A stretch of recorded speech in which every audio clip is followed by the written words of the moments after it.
October 2 was the flight ng aming pamilya papuntang General Santos City, kung saan ang lugar ng aking mga magulang. Tara at samahan niyo ako as I and my family traveling back to the place where all it started. Hi, I'm Francis Damasco, a makeup artist, kain ng kain, minsan choreographer, at punong-puno ng gala sa buhay. Tara at samahan niyo ako, tuklasin, libutin, at lasapin ang bawat eksena ng aking buhay. At ito ang ating simula. Go!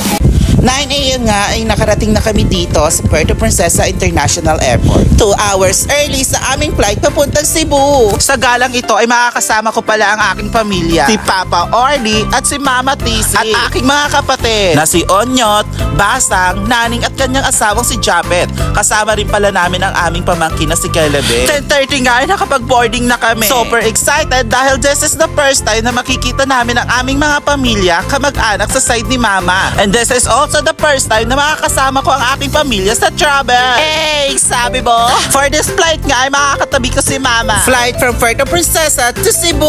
After 45 minutes of flight nga ay nakarating na kami dito sa Mactan, Cebu. At super amazed nga ako sa ganda ng Cebu. After makalapag nga ay dumiretso na kami sa aming terminal. Cause our flight is a connecting flight going to General Santos City. Yan na. Going to Lolo. Going to Lolo. Super excited na nga ang lahat dahil ilang oras na lang makikita na namin ang aming lolo. Sa super excitement, hindi nga namin na malaya ng oras. Cause the view ay napakagandang tignan kapag nasa taas ka. And here we come, General Santos City. Pagbaba nga namin ay meron agad pasabog. Dahil pagbaba mo pa lamang sa airport, meron na silang agad na pang-welcome na traditional dance. And my parents say, this is called a Tibuli dance. Syempre, feel na feel mo talaga ang pagiging turista. And we feel it. Kumuha na kami ng picture, nakisayaw at nakichive sa Tibuli dance. Super nakaka-amaze nga at nakaka-enjoy. After a while, lumabas na kami sa airport dahil naghihintay na dito ang kapatid ni Mama. This is the first time nga na makita namin sila. After 36 years, ay nakabalik na kami dito kung saan nagsimula ang pag-iibigan ni Mama at ni Papa. At sinundo pala kami ng aming Tita Edna at Tita Melinda. Kapon na nga na nakarating kami dito, kaya tumuloy muna kami dito sa bahay ng aming tita. After a while nagchikahan, ay lumakad na naman kami para mag-dinner. At andito pala kami sa Abyss Resto Grill. Makakapili ka talaga lahat ng mga seafood. Merong hito, hipon at marami pang iba. At dahil na sa General Santos City tayo, nakilala sa tuna capital of the Philippines. Kaya itatry talaga natin ang tunang pasabog. Waiting nga kami sa aming pagkain habang nagchichikahan. After a minute of waiting, ito na nga ang aming pagkain. Adobong tahong, barbecue, kinilaw at sinigang na tuna, at itong poop ng sea cucumber na ngayon ko lang matitikman. Tara, mangantayon!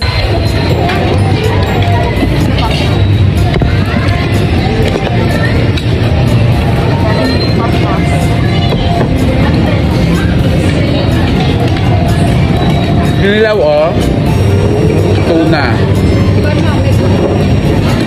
May mix pa daw yan. Tikman natin. Yung poop daw na sea cucumber.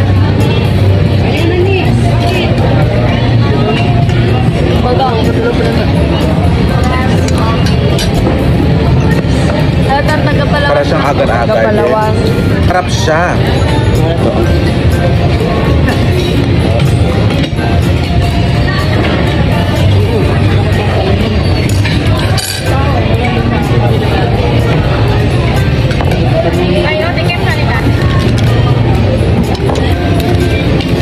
Adobo. Ala ka na? Dalawa na. Karogoy. Chicharong tito. Ala ka na. Tira ko na ba?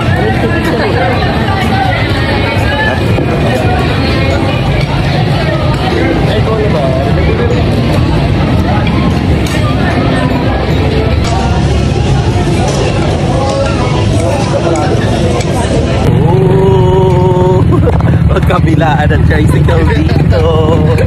Hello guys. Ayan sila guys. Hi po. Apo kong dalaga. Ako yung dalaga. Dalaga ni TC. Gumba. Ginano ko nagatawa si Mamo. Wala, nalaglag. Panga. Hindi ba yung stop mo?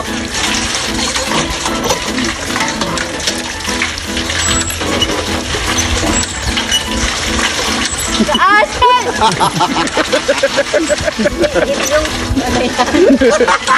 The other day na nga kami nang makapunta dito sa aming lolo. At dito sa bahay ng lolo namin, grabe ang mga prutas sa paligid. Nakakita nga kami ng mga hinog ng saging. Kaya pinatiba na rin sa aking kapatid. Nangalo ni Lolo. Grabe yung taba. Ang bigat. Hindi mo buhat. Grabe. Ang laki. Saba.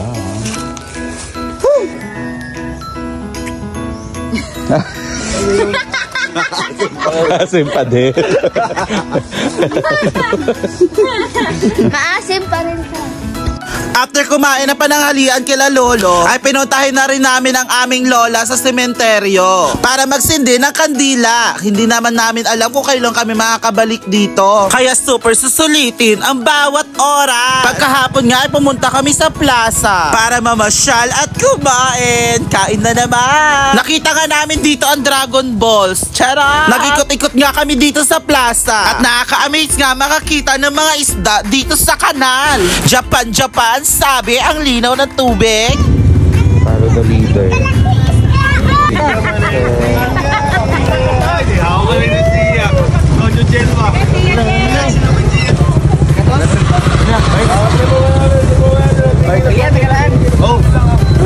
Amis ha? Sabi, sige.